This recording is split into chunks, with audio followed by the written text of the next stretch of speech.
하나님, 오늘도 주의 말씀을 붙잡습니다.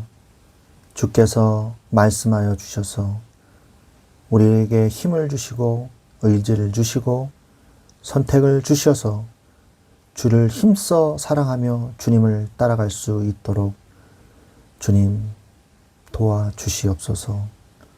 주님이 함께 하실 줄을 믿고 예수 그리스도의 이름으로 기도합니다. 아멘. 네, 오늘 하나님의 말씀은 느헤미야서 6장 말씀입니다. 느헤미야서 6장 9절 말씀을 함께 보도록 하겠습니다. 이는 그들이 다 우리를 두렵게 하고자 하여 말하기를 그들의 손이 피곤하여 역사를 중지하고 이루지 못하리라 함이라. 이제 내 손을 힘있게 하옵소서 하였노라. 아멘. 네, 느헤미야서에서는요, 두려움이라는 단어가 자주 등장을 하게 됩니다. 여러분이 이제 느헤미야서를 읽어보시면 알죠. 그래서 히브리어 원어는 원문을 좀 보면 대부분 야레라는 한 단어에서 파생되는 단어들을 써요. 그러나 문맥에 따라서 이 단어는요, 인간적인 공포, 또한 하나님을 경외, 또한 세 번째 하나님의 위엄이라는 전혀 다른 세 가지 의미로 이 문맥에 따라서 사용되는 것을 볼 수 있습니다.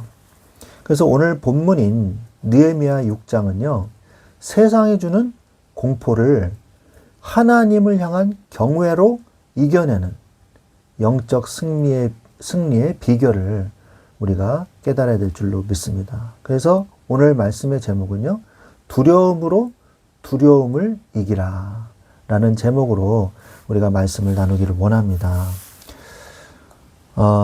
성벽 공사가 이 전체 내용을 좀 보면 성벽 공사가 마무리 단계에 이르자 산발락과 겟셈은 4번이나 사람을 보내 오노 평지에서 만나자고 느헤미야를 유인합니다. 느헤미야가 큰 역사를 중지할 수 없다며 거절하자 그들은 봉하지 않은 편지를 보내서 느헤미야가 왕이 되려 한다는 거짓 소문을 퍼뜨리기 시작해요. 그러자 느헤미야는요, 동요하지 않고 하나님께 내 손을 힘있게 하옵소서라고 기도하면서 오로지 성벽 이 재건의 사역에 집중합니다. 또한 이 대적들에게 매수된 선지자 스마야는 느헤미야에게 살해 위협이 있으니 성전 외소로 피하자고 유혹을 합니다. 두려움을 가지고 이렇게 장난을 치는 거예요. 두려움을 일으키는 거예요. 그러자 느헤미야는요, 제사장 외에는 들어갈 수 없는 성소에 들어가는 것이 율법을 범하는 죄임을 알았기에 나 같은 자가 어찌 도망하리요 라며 단호히 거절했습니다. 그러니까 이중적으로 노린 거죠. 두려움으로 도망가게 만들어서 성벽을 재건을 중지시키고, 그리고 느헤미야 스스로 율법을 어기게 만들어서 당혹하게 만들어서 그들의 느헤미야의 어떤 권위를 떨어뜨리게 만들려는 악한 속임수를 쓴 거예요. 뭘 이용해서요? 두려움이라는 걸 이용했죠. 그는 이것이 두려움을 주어 범죄하게 하려는 계략임을 깨닫고 그것을 분별해낸 것입니다.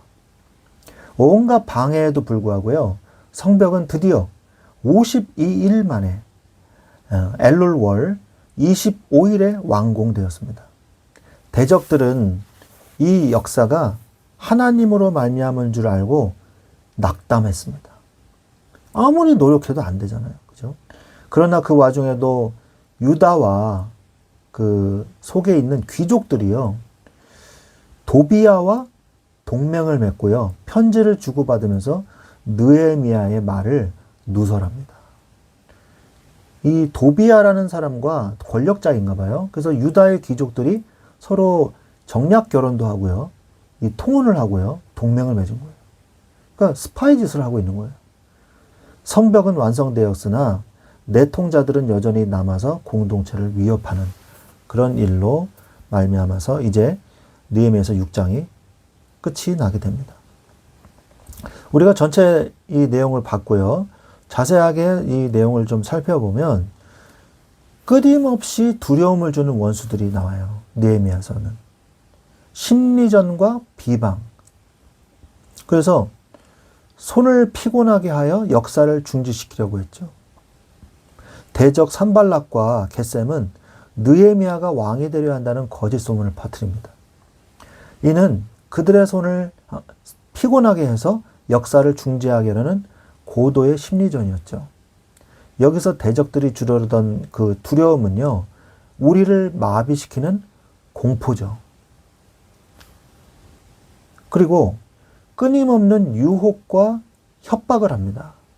그들은 4번이나 만나자가 유혹했고 봉하지 않은 편지로 모함을 했어요. 사탄은 성도가 사명을 감당하려 할 때에 환경과 사람을 통해서 끊임없이 두려움을 심어주어서 포기하게 만듭니다. 이게 사단의 전략이죠. 그리고 거짓 예언과 함정을 파요.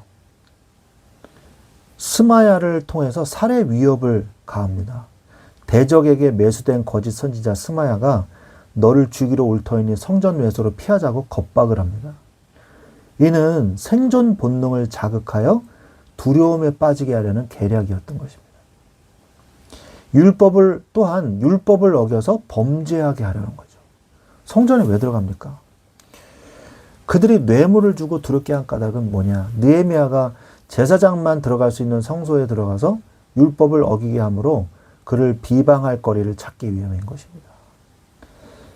그리고 이러한 방해에도 불구하고요, 두려움 속에서도 느헤미야는 용기를 얻게 되죠. 어떻게 용기를 얻었냐? 기도로 맞서는 용기를 얻게 돼요. 내 손을 힘있게 하옵소서라고 말합니다. 이거 우리의 기도가 돼야 돼요. 그대로 말씀 붙잡고 기도하십시오. 내 손에 힘있게 하옵소서 기도하시기 바랍니다. 느헤미야는 두려움이 엄습할 때 사람과 논쟁하거나 변명하지 않았습니다. 우리를 낙심케 하는 자는요, 우리가 해야 할 일은 하나님의 능력을 구하는 거예요. 우리가 대적 앞에 섰을 때 우리가 해야 될 일이 뭐냐? 하나님께 능력을 구하는 거예요. 느헤미야는 기도로 두려움을 하나님께 다 드렸습니다. 그리고 그는 용기를 얻게 된 거죠. 기도할 때 분별력 있는 대처도 할 수 있는 것이죠. 기도하는 자에게는요, 상황을 꿰뚫어 보는 통찰력이 생깁니다. 그래서 느헤미야는 스마야의 말이 하나님께로부터 온 것이 아님을 깨닫게 돼요. 느헤미야서 6장 12절에 나오죠. 그 배후에 도비아와 산발랏이 있음을 간파했습니다. 또한 말씀의 원칙을 지키는 용기를 가졌어요. 나 같은 자가 어찌 도망하리요. 그는 죽음의 공포 앞에서도 비굴하게 도망치지 않았습니다. 참된 용기는요, 생명보다 사명을, 나의 안위보다 말씀의 원칙을 지키려 하는 것에서 나오는 거예요. 말씀이 나를 용감하게 만든다는 것입니다. 왜? 하나님을 두려워하기 때문이에요. 하나님을 경외하는 사람은요, 세상을 두려워하지 않습니다. 느헤미야가 성소에 들어가지 않은 것은요, 율법을 알고 있었기 때문이고 하나님을 경외했기 때문이거든요. 그는 하나님을 야레했기 때문에, 그러니까 두려워했기 때문에 대적들이 주는 야레에 굴복하지 않은 거예요. 공포에, 두려움에 굴복하지 않은 거예요. 그는 하나님을 두려워했기 때문에 대적들이 주려 했던 두려움에 굴복하지 않은 거예요. 두려움으로 두려움을 이긴 것이죠. 그렇다면 두려움을 이기는 방법은 뭡니까? 하나님을 두려워하십시오. 두려움으로 두려움을 이기시기 바랍니다. 하나님을 경외하는 자가 평안을 누린다고 했어요. 세상이 주는 두려움을 이기는 유일한 길은요, 더 크고 두려우신 하나님을 경외하는 거예요. 하나님을 경외하는 자에게는 세상이 감당할 수 없는 평안이 임하게 됩니다.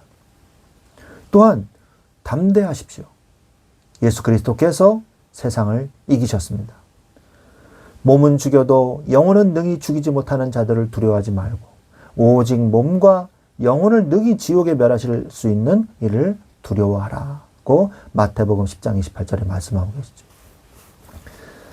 또한 말씀과 언약을 마음에 담으세요. 요하서서 1장 8절에도 이 율법책을 내 입에서 떠나지 말게 하며 주야로 그것을 묵상하라 그랬죠. 시편 119편 105절에도 주의 말씀은 내 발의 등이요 내 길의 빛이라 그랬습니다.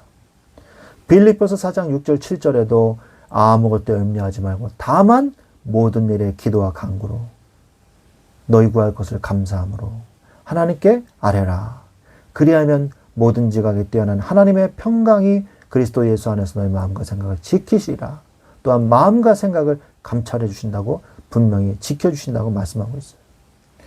히브리서 4장 12절에도 하나님의 말씀은 살았고 운동력이 있어 좌우의 날선 어떤 검보다도 예리하여 혼과 영과 및 관절과 골수를 찔러 쪼개기까지 하며 마음의 생각과 뜻을 감찰하신다고 말씀하고 있습니다. 디모데후서 3장 16절에도 모든 성경은 하나님의 감동으로 된 것으로 교훈과 책망과 바르게 함과 의로 교육하기에 이 말씀이 알맞다고 말씀하고 계시죠. 유익하다고 말씀하고 계시죠. 두려움에 밀려올 때 약속의 말씀을 묵상하십시오. 말씀은 사탄의 거짓말을 베어내는 성령의 검입니다.